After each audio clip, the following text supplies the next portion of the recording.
All right, welcome back. Now our GMC tweet of the night. This is from the Pittsburgh Penguins. Ron Hextall on Evgeny Malkin, saying he's the generational talent who'll be remembered as one of the greatest players in NHL history. His hockey resume, individual accomplishments speak volumes about him as a player, and we're thrilled to watch him continue his remarkable legacy in Pittsburgh. We both thought that was the right move.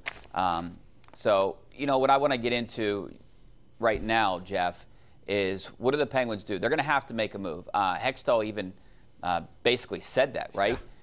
Yeah. Is it John Marino? We were floored. You can get the most for him, right? John Marino, Marcus Pettersson doesn't seem like teams want him. Matheson, I would imagine it's going to be one of those guys because you're not going to trade Dumoulin, right?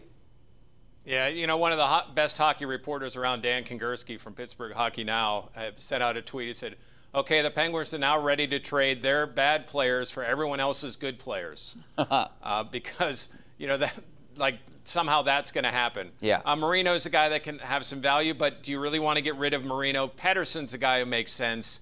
You've got P.O. Joseph waiting for somebody, and I think Pettersson makes a lot of sense, but you have to find a partner.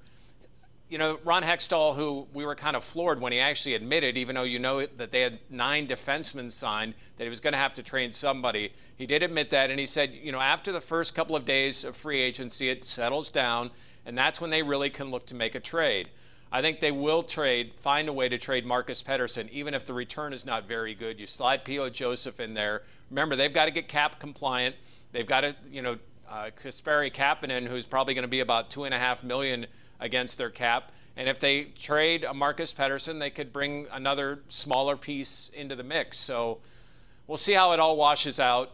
But I think Pettersson would be the guy to go. And the selling point would be, hey, he was pretty good in the postseason this year, and he was. Yeah, I think that's the smart move to get rid of Pettersson if you can. If you have a taker out there, someone that thinks that he can do a little bit better for them in their system, and you get some small return out of it, but you're just basically clearing cap space to be able to sign Kapanen and maybe go out and sign someone else, like you said, a small piece.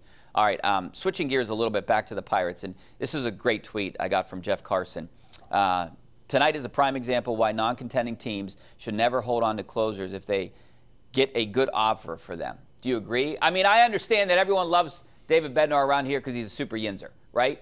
This is why people want to keep him, because he comes out to renegade. Right. He's a Pittsburgh guy. Why trade him? But if his value's high, why don't you trade him? Because we're looking at 2024, 2025, right? Not now. Well, let's also add this.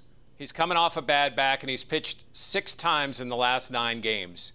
Maybe a little bit of overuse. Maybe some of the blame could go to Derek Shelton. I'm not saying that Bednar is blameless, but Jeff brings up a really good point, because you know, closer is a position that even when the Pirates were really bad, they were able to find somebody.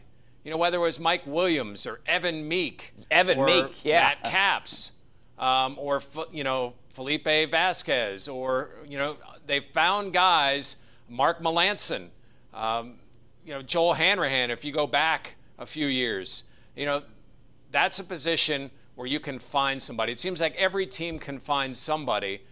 If David Bednar, if somebody really wanted him, yeah, I would agree. You would really have to listen to it. I think ideally you want to keep him because that way you've got that position locked down. But much like with Brian Reynolds, I want to keep him too. But, you know, you have to listen to all offers. But I think he makes a great point that closer's one position that almost every team, no matter of payroll, you can find someone to fit that role. And to be honest, and I hate when people say this, and, you know, I can't even believe that I'm saying it, you know, like, I want them to win, but you kind of are rooting for them to lose, too, so they can get a higher draft pick because they're not going anywhere this year. Richie, I'm rooting for them to improve. Like, if the wins or losses are whatever they're going to be, but like if O'Neal Cruz has a big game and they lose, I'm okay because, you know, he's moving towards his potential. Or if Sawinski breaks out of this slump, or you find a Bly Madris who finds something, or JT Brubaker pitches 7 scoreless. Like, that's what I'm looking for this year. The wins and losses, yeah, of course, they're keeping score, and it's professional baseball. But this team has 0 chance of making the playoffs. They had 0 chance starting spring training. So I'm looking at things, where can guys improve? Because you knew there was no chance they were going to make the postseason anyway. Yeah, good point. Let's go out to Ted and Carrick. How you doing, Ted? Hey, how you doing? Good. Thanks for calling. Good. Three things I got to say is, in the Steelers, I think T.J. Watt's going to win Defensive Man of the Year again. And the Pirates, well, they need some pitching. And the Penguins, Malcolm's got to go, and Tisserjert's got to go. They need a super goaltender. Bye. All right. Well, Ted just laid it all out there. I don't even know where to begin. He wanted to talk about everything. T.J. Watt, I'm with. Yeah, I mean, look, do you think he's the best defensive player in the game? I think he's the best outside linebacker in the game. No question. All due respect to T.J. Watt, I think Aaron Donald's the best football player in the game, period. Football player, all positions. Period. Football player, wow. Period. That's a bold statement. No one is better at his position than Aaron Donald is, and I don't think it's close. You bring up something I didn't even really think about, football player. I mean, because you want to put a quarterback up there. At his position. I mean, you have to specify it that way because other guys are going to get bigger numbers at other positions, and obviously he doesn't throw passes and stuff like that. But I dare anyone to find a player that's better at their position than Aaron Donald is in the National Football League, because you can't. Yeah, you're right. I think you're right. I think you hit that right on the head there, Jeff. And I was going to say, I think Aaron Donald is definitely the most disruptive defensive player in the game. I mean, he can basically take over games himself. T.J. Watt can too, but T.J. Watt's in the conversation. But I mean, you could give the Defensive Player of the Year to Aaron Donald every single year. Right. And listen, T.J. Watt is a great football player, and I think the best AFC defensive player. It's just it's Aaron Donald's time. And, Aaron's going to go down as maybe a top 20 player in the history of the game. And, T.J. Watt just happens to be during that. T.J. Watt's an outstanding football player. As for the other comments, Pirates actually did get pitching today.